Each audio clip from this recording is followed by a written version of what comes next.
হিমানি কোরআনে কারীম এবং নবী সাল্লাল্লাহু আলাইহি সাল্লামের সহিহ হাদিস কি বলে আপনি এইটারই অনুসরণ করবেন। এই কথাটা, এই আয়াতটা, এই বাক্যটা আল্লাহ পাক কোরআনে কারীমে অনেক জায়গায় বলছেন। ইত্তাবি' মা উহিয়া ইলাইকা মির রাব্বিক, বারবার আল্লাহ পাক বলছেন ওহীর ইত্তেবা করো, ওহীর অনুসরণ করো। তাহলে অনুসরণ দুই প্রকারের, একটা হলো ইত্তেবাউল ওয়াহি, আরেকটা হলো ইত্তেবাউল হাওয়া। একটা হলো ইত্তেবাউল ওয়াহি, আরেকটা হলো ইত্তেবাউল হাওয়া। ইত্তেবাউল হাওয়া শিরক, ইত্তেবাউল হাওয়া শিরক। আল্লাহ পাক কোরআনে কারীমে বলেন আফারাআইতা মানিত্তাখাযা ইলাহাহু হাওয়াহু, আপনি কি ওই ব্যক্তিকে দেখেছেন যে ব্যক্তি তার হাওয়াকে ইলাহ বানিয়ে ফেলছে, মাবুদ বানিয়ে ফেলছে। তাহলে ইলাহ মানে অনেক সময় মানুষের হাওয়া, মানুষের মন মাবুদ হয়ে যায়, এটাও শিরক। মনকে মাবুদ বানানো, যেমন অন্য কাউকে মাবুদ বানাইলে, আপনি গাছকে মাবুদ বানাইলে, মূর্তিকে মাবুদ বানাইলে, মাজারকে মাবুদ বানাইলে এটা যেমন শিরক, কোন ব্যক্তি যদি তার মনকে মাবুদ বানায় এটাও শিরক। কিন্তু এই শিরকের কথা মানুষ অনেকেই বুঝে না, এটাও কিন্তু শিরক। ওহীর বিপরীতে কেউ যদি মনের অনুসরণ করে, হাওয়ার অনুসরণ করে, এটাও শিরক। এই জন্য কোরআনে কারীমে বারবার আল্লাহ পাক বলছেন আপনার রবের পক্ষ থেকে যে ওহী আসে ওহীর অনুসরণ করে। আর যখনই ওহীর অনুসরণ হয় এলমের ভিত্তিতে, ওহীর অনুসরণ করতে হলে এলেম লাগে, এলেম ছাড়া ওহীর অনুসরণ করা যায় না।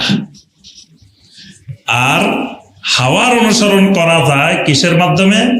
জন্মের অনুসরণের মাধ্যমে। জন মানে ধারণা। তাহলে এলেমের বিপরীত হলো কি? জন। এটা মনে রাখবেন, এলেমের বিপরীত, এলেমের বিপরীত জাহাল না, এলেমের বিপরীত মূর্খ। মানে আমরা যেটা জাহেল বলি না, বলি যে লোকটা জ্ঞানী, এটা মূর্খ বা জাহেল, এটা বলি না। এলেমের বিপরীত জাহেল না, জাহাল না। যদি এলমের বিপরীত জাহেল হইতো তাহলে আইয়ামে জাহেলিয়াত হইতো না। কারণ আইয়ামে জাহেলিয়াতে এলেমের অভাব ছিল না, জ্ঞানের অভাব ছিল না। সবগুলা বড় বড় জ্ঞানী, বড় বড় পণ্ডিত। ওই যে যুগকে আমরা আইয়ামে জাহেলিয়াত বলি, সেই যুগে এমন এমন সাহিত্য রচনা হয়েছে যেটা আজ পর্যন্ত রচনা হয়নি।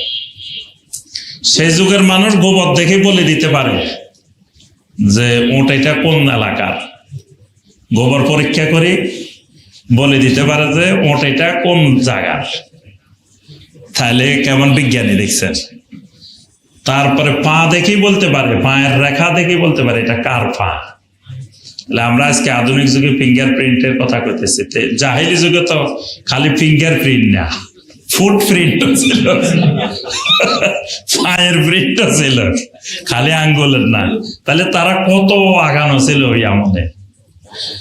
তাহলে এবং সেই যুগে এমন এমন জ্ঞান বিজ্ঞানের উৎকর্ষতা। তো সেই যুগকে আমরা বলতেছি কি আইয়ামে জাহেলিয়াত। তাহলে এলেমের বিপরীত যদি জাহেল হইতো, তাহলে এলেম তো ছিল, তাহলে জাহেলিয়াত হইতো না। তাহলে জাহেলিয়াত কিসের বিপরীত? হ্যাঁ, এলেমের বিপরীত জন, এলেমের বিপরীত জাহালত না। জাহালত এলেম সহকারেও জাহালত হইতে পারে। বড় জ্ঞানী বড় জাহেল, যেমন আবু জাহেল বড় জ্ঞানী, বড় আলেম, বড় জাহেল হইতে পারে। তো জাহেল কাকে বলে? না, এলেম না থাকলে জাহেল না। কোরআন সুন্নাহর এলেম না থাকলেও জাহেল না। কোরআন সুন্নাহর এলেম ভর্তি, তারপরেও সে জাহেল হইতে পারে।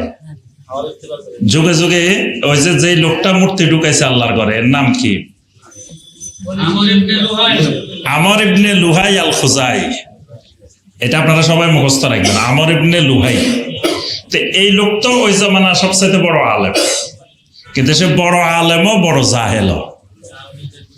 তাহলে এলেম আছে কিন্তু তারপরে জাহেল হইতে পারে। জাহেল কাকে বলে? জাহালত এক নম্বর হলো কুফরির নাম জাহালত, কুফরির আরেক নাম, শিরিকের আরেক নাম, বেদাতের আরেক নাম, কবিরা গুনার আরেক নাম।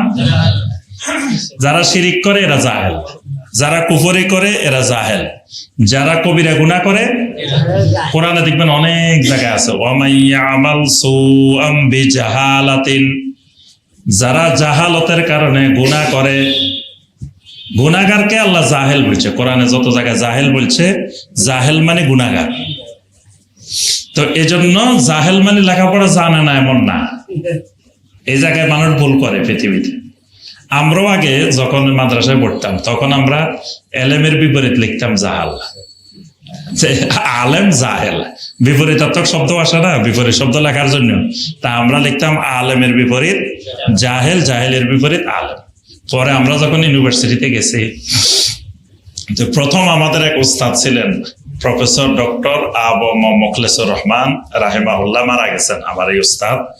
তো উনি আমাদেরকে, উনি সবচেয়ে সিনিয়র প্রফেসর, কিন্তু ক্লাস নিতে আসছেন একেবারে অনার্সের ফার্স্ট ইয়ারের ফার্স্ট সেমিস্টার। উনি আমাদেরকে পড়াইতেন ফাংশনাল অ্যারাবিক, অ্যারাবিক ল্যাঙ্গুয়েজের প্রথম স্তর।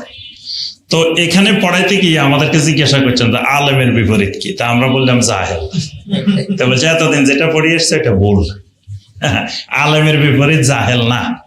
কারণ আলেমের বিপরীত জাহেল হইলে উনি আমাদেরকে বুঝাই দিয়েছেন, তাহলে আইয়ামে জাহেলিয়াত, এটা জাহেলিয়াত হইতো না, এটা এলেম ছিল তারপরেও জাহেলিয়াত। আবু জাহেলের কাছে এলেম ছিল তারপরেও আবু জাহেল, তাহলে তাই জাহেল মানে কি? জাহেল মানে যারা কুফরি করে, যারা শিরিক করে, যারা কবিরা গুনাহ করে, যারা বেদাত করে, যাদের আকীদা বিশুদ্ধ না, এদেরকে বলা হয় কি জাহেল। এই জন্য আল্লাহ পাক বলছেন ওয়াইদা খাতাবাহুমুল জাহিলুনা ক্বালু সালামা, জাহেলেরা যখন তোমাদের সাথে তর্ক বিতর্ক করে তখন কি বলে? সালাম। তো এই জাহেল মানে লেখাপড়া জানা না এরকম না, লেখাপড়া জানা।